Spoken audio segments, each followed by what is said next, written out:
Today we're going to speak about one of the most important figures of tango, progressive link. So, progressive link, timing, quick, quick. And quick, quick. A main step of progressive link.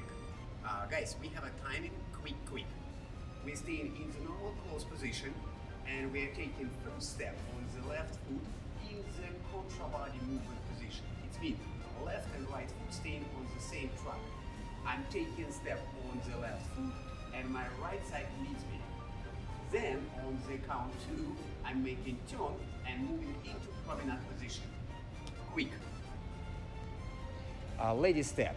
First step backward on the right foot, quick, and step and turn, quick.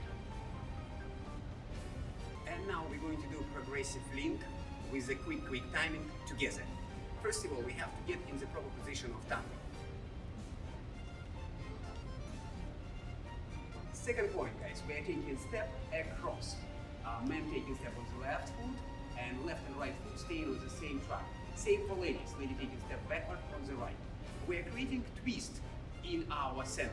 And then our next action, we are using power of this twist, moving lady into promenade position.